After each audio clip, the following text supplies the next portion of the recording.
Hey, listen up, because I'm about to tell you a story that starts with a coffee shop and ends in blood. Blood stains, yeah, you can wash those out of silk, but memories stick around forever. She just wanted a place to sit, that's it, just a simple seat next to him. She had no idea that one small request was about to start a cartel war. Two rival crime families, lies, romance, and the kind of betrayal that cuts deeper than any bullet. Listen close, because in this world, knowing exactly who is sitting next to you could be the only thing that keeps you alive. Rain was hammering the windows of devotion. It was a super fancy Colombian coffee roaster tucked away in Williamsburg, Brooklyn. You know the type. Exposed brick walls, giant skylights, the air thick and heavy with the sharp, sour smell of freshly ground coffee beans. Jake Carter was sitting in the far back corner. His back was pressed tight against the wall. His eyes were slowly scanning the whole room. Calm, careful, like a predator watching animals drink from a watering hole. Jake did not belong in a trendy Brooklyn coffee shop. Not even close. Under his perfectly tailored dark gray overcoat, the cold metal of a small Glock 19 handgun was pressed against his ribs. He was 30 years old. His face was sharp and handsome, but his eyes, no warmth, none. Jake was the top fixer for the Morrison Crime Syndicate, a massive criminal organization that controlled the docks from Red Hook all the way to Newark. His job today, handed directly to him by his boss, Victor Morrison, was a ghost hunt. Somewhere in New York City was the most powerful piece of leverage in the whole game, the hidden daughter of Salvador Castillo, a girl nobody had ever met. Salvador Castillo was the head of the rival crime family, a ruthless boss who had been pushing hard into Morrison territory. Word on the street was that Salvador had a baby girl 22 years ago. Out of wedlock. To protect her from the life he lived, she was given up for adoption the moment she was born. Finding her meant everything. She was the ultimate bargaining chip. Jake took a slow sip of his black coffee and glanced at his watch. 4:15 in the afternoon. Then she walked in. She was completely soaked from the rain, struggling to hold onto an overstuffed canvas bag, a wet umbrella, and a giant pile of medical textbooks all at the same time. She had chestnut brown hair plastered against her cheeks, wide, expressive hazel eyes, and she was looking around the packed coffee shop with pure, desperate panic. Every leather couch, every wooden stool, taken by people typing furiously on their laptops. Every single seat, except the one empty chair directly across from Jake. She squeezed through the tight space between the tables, her boots squeaking on the hardwood floor. When she finally reached his table, she stopped. She hesitated. Jake's posture was stiff as a board. His dark eyes locked right onto hers with an intense, piercing stare. Most people felt it instantly. That quiet, dangerous energy just beneath the surface. They turned around and walked away, but not her. She just gave him a tired, completely genuine smile. "Can I sit with you?" she whispered, leaning in a little so he could hear her over the roaring espresso machines. "I promise I won't take up much space. I really need to study." Jake stared at her. He should have said no. He was on the clock. He was supposed to be analyzing people, waiting for a contact from the docks. But something about the total exhaustion in her voice and the innocent, unguarded look in her eyes made him nod just once, short and quiet. "Help yourself," he said. His voice was low and rough. "Thank God," she breathed out, dropping into the chair like her legs had just given out. She unloaded her stack of books onto the table. The one on top said Anatomy and Physiology. "I'm Chloe, by the way, Chloe Hastings." Jake, he didn't offer a last name. For the next full hour, they sat in total silence. Chloe highlighted paragraphs like her life depended on it. Muttering medical words under her breath, completely lost in her own world, Jake watched her over the rim of his coffee cup. She had no idea what was around her, no idea what kind of man was sitting 3 feet away. She was completely unprotected. She wore a simple gray NYU Langone Medical Center sweatshirt. She looked ordinary until she leaned forward to stretch her neck, and a silver chain slipped out from under her collar. Jake's breath caught. His trained eyes locked onto the pendant swinging at the end of the chain like a laser. It was an old platinum coin. Stamped into the metal was a roaring lion, holding a single rose between its teeth. This wasn't just jewelry. This was a custom family crest, commissioned in the late 1990s. There were only 2 of them ever made in the entire world. One was buried with Isabel Castillo. The other one was meant for her daughter. Jake's heart slammed against his ribs. A feeling he hadn't felt in 10 years. This is her. Chloe Hastings is the Castillo heir. Nice necklace, Jake said. His voice perfectly flat, perfectly calm. Chloe looked up, startled. Then she glanced down at the pendant. She quickly tucked it back under her shirt, holding it protectively.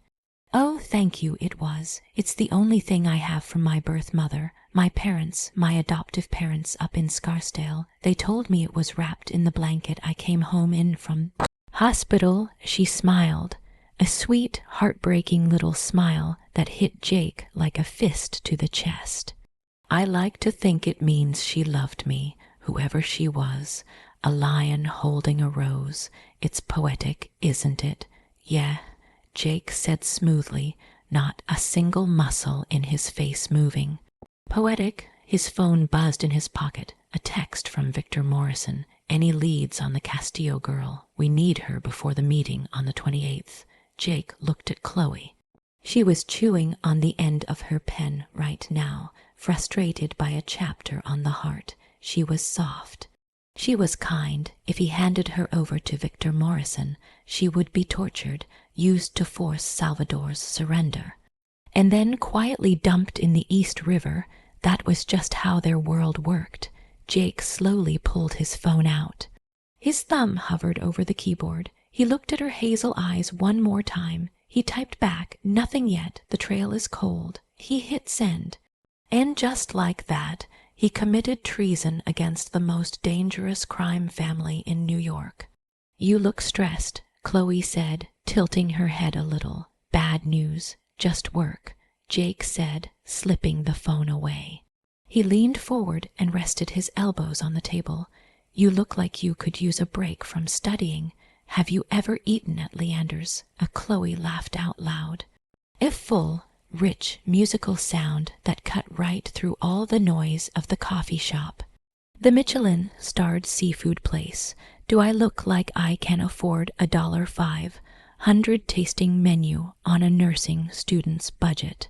No, Jake said.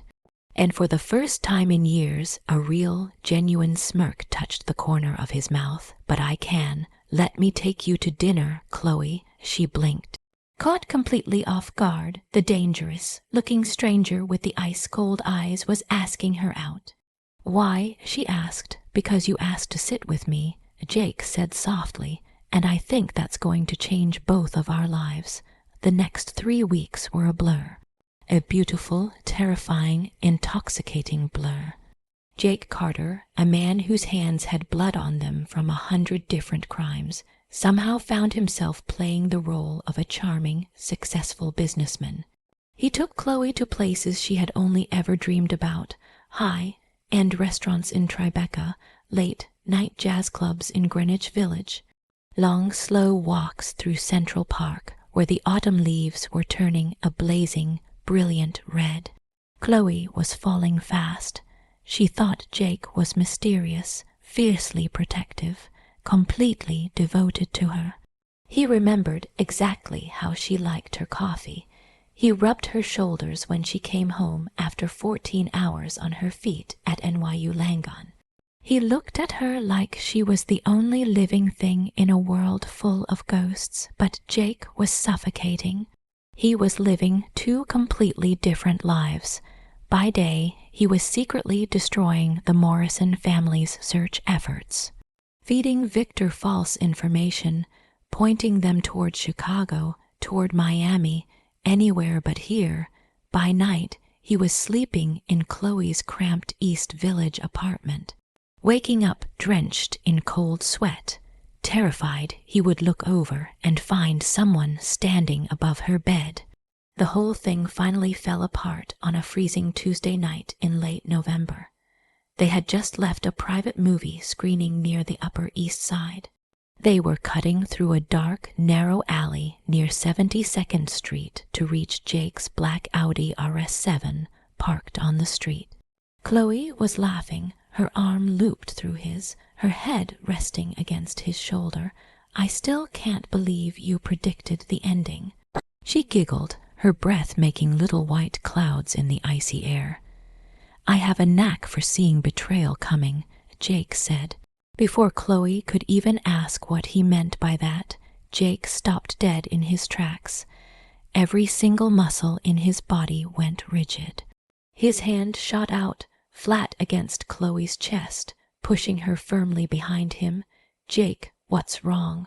she asked, her voice instantly trembling at the sudden, violent change in him. "Don't speak, don't move." From the shadows near the end of the alley, two figures stepped out. They weren't random street thugs. They wore sharp leather jackets. They moved with tactical, military precision. One of them racked the slide on a suppressed pistol. These weren't Morrison's men. Jake recognized the tattoo on the lead man's neck. A double-headed eagle, the Volkov Syndicate Russian mob. Word had gotten out. The Russians had found out about Salvador's missing daughter, and they wanted her for themselves. "Give us the girl, Carter." The lead Russian sneered in thick, heavy English. "We know who she is. Castillo pays us. We hand her back. You walk away." Chloe grabbed the back of Jake's coat, panic closing like a fist around her throat. "Jake, who are they? What are they talking about?" "Close your eyes, Chloe." "What? Close your eyes," he said again. Louder this time, the Russians raised their weapons. Jake exploded into motion. It was terrifying to watch. Fluid, fast, and completely automatic, the result of a lifetime of training, he pulled the Glock 19 from his shoulder holster in less than a second. Two shots. The first one hit the lead Russian in the throat. The second hit him between the eyes. The second Russian fired wild. A bullet grazed Jake's upper arm, tearing through his coat and into his skin. He barely flinched. He closed the distance in 3 huge strides. He slammed the man against the brick wall. With a brutal twist of the wrist, he yanked the gun away. One sweep of his leg sent the man to the ground. Without a single moment of hesitation, 2 shots to the chest, the alley went completely silent, except for the small metallic clink of bullet casings rolling across the wet ground. Chloe had backed herself against a dumpster. Both hands clamped over her mouth, her legs gave out, and she slid to the ground, hyperventilating. She was staring at the dark blood spreading across the concrete. Jake scanned the alley fast. Then he holstered his weapon. He turned to her, his face pale, holding his bleeding arm. "Chloe, we have to go, right now." He reached out for her. She slapped his hand away hard, scrambling backward. "Don't touch me. Oh my God, you killed them. You murdered them. Who are you?" "Chloe, please," Jake said. His voice cracked on the word. "If the police come, or if more of them show up, you are dead. You have to trust me. Get in the car." "Why did they say my name?" she screamed, tears pouring down her face. "Why did they say Castillo? Who are you?" Jake grabbed her by both shoulders, held her in place, his grip firm but not painful. "I will tell you everything, but if you do not get in the car right now, you will not live long enough to hear it." 20 minutes later, they were locked inside a safe house in Queens. Heavy locks, reinforced walls. Registered under a fake company name, the apartment was bare, smelled like dust. Chloe sat on the edge of a leather couch. Shaking, arms wrapped tight around her knees, Jake stood in the kitchen, stripping off his ruined coat and shirt. The graze wound on his arm was bleeding slowly. He poured vodka straight over it, hissing hard through his teeth. Then he wrapped it tight with white medical gauze. He walked into the living room and sat down heavily on the coffee table directly across from her. For a long moment, the only sound was an old grandfather clock ticking in the corner. "Talk," Chloe whispered, her voice completely hollow. "Tell me exactly who you are, and tell me why those men tried to take me." Jake looked at the floor. He took a slow breath, then he destroyed her world. "My name is Jake Carter. I work for Victor Morrison. We run illegal gambling, extortion, and smuggling operations up and down the East Coast." He looked up. Found her eyes. "I am an enforcer, Chloe, a hitman. I kill people for a living." Chloe closed her eyes. One tear slipped out and ran down her cheek. "And me," she whispered. "Why me?" "You aren't Chloe Hastings," Jake said. The words felt like broken glass coming out. "The people who raised you in Scarsdale, they are good people, but they aren't your blood." He kept going. 22 years ago, the head of the Castillo crime family had an affair. When his enemies found out, they killed the mother, but the baby was spirited away, hidden in the foster system to keep her safe. Chloe reached up. Her trembling fingers wrapped around the platinum lion pendant resting against her chest. "Your real name?" Jake continued, his voice heavy and low, "is Chloe Castillo. Your father is the most powerful and ruthless mob boss in all of North America, and right now, every cartel, every syndicate, every hired gun in this city knows exactly who you are." Chloe stared at him. The weight of it crushed all the air out of her lungs. You knew that day in the coffee shop. You weren't just there by accident. You were hunting me." "I was," Jake said, shame burning deep in his chest. "I was supposed to find you, hand you over to Morrison, use you as bait. Why didn't you?" she asked, her voice barely above a breath. Jake leaned forward, his hands hovering close to hers, too afraid to actually touch her. "Because you asked to sit with me, because you smiled at me, because in a world full of monsters, you were the only piece of light I had ever seen. I betrayed my boss, my family, and every rule I ever lived by to keep you safe." Chloe stood up slowly, stepped away from him, and then something strange happened. Her eyes changed, they hardened. A steel entered her gaze that had never been there before. The blood of a mob king finally waking up inside her veins. "If my father is as powerful as you say he is," Chloe said quietly, her voice shockingly steady, "then take me to him." Jake's head snapped up. "Chloe, no, you don't understand. If you walk into Salvador's compound, you can never leave.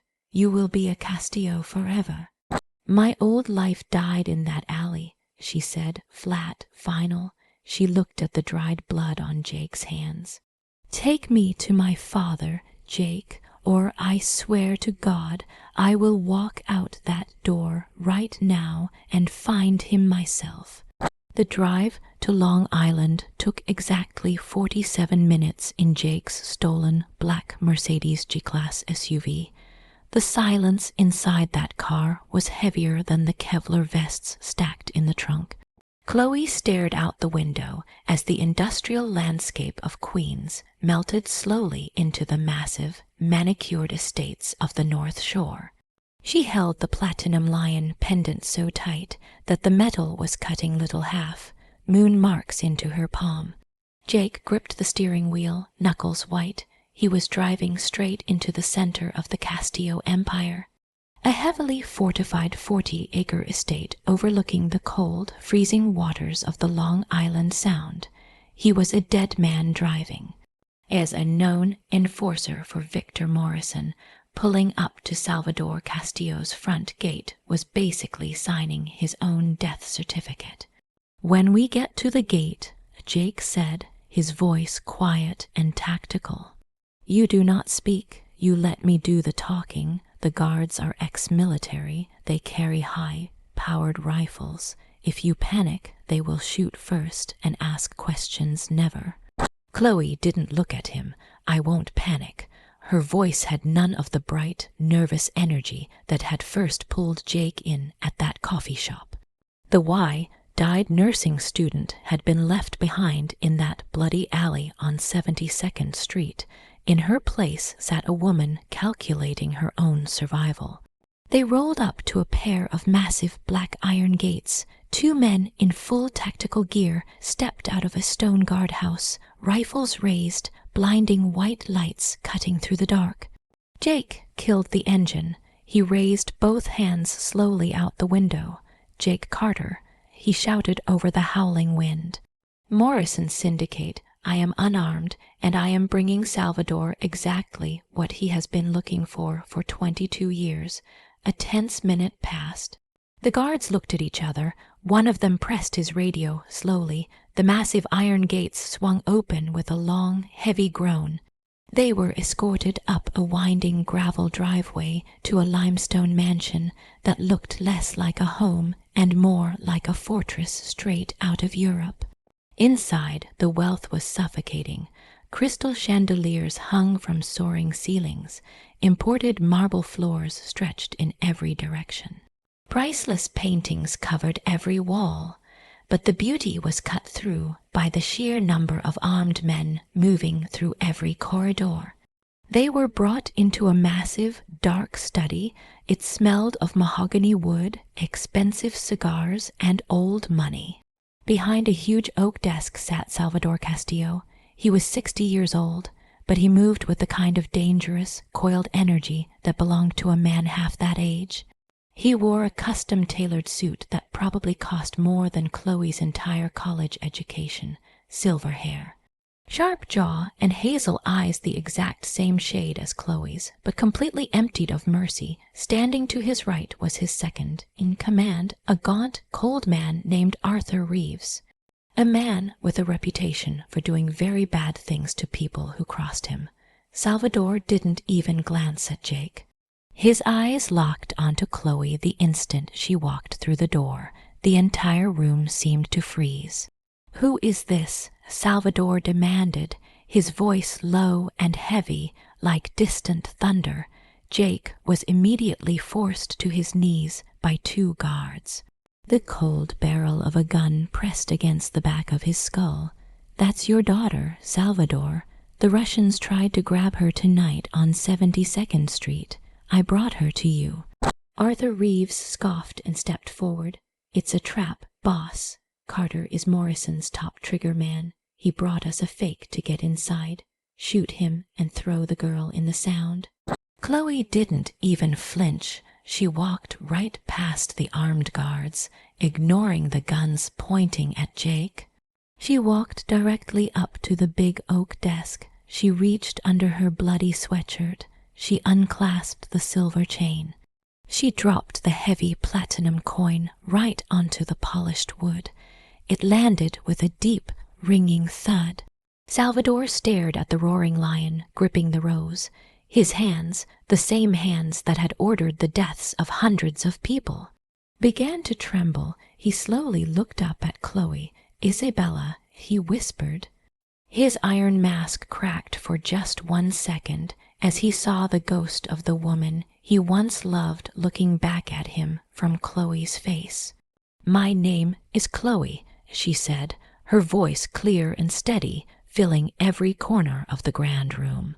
"My adoptive parents live in Scarsdale. I am a nursing student at NYU, and tonight 2 Russian men tried to put a bullet in my head because they knew exactly where I would be."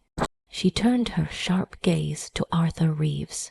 "Which is interesting, because my schedule was only known to me, the hospital, and whoever inside my father's organization has been tracking me down to sell me out." Arthur's face went pale. Jake, still kneeling on the floor, looked at Chloe with wide eyes. She was already doing the math, already tracing the leak back to its source. Salvador slowly rose from his chair. "What exactly are you saying, child?" "I'm saying the Russians knew my name and they knew my location," Chloe stated.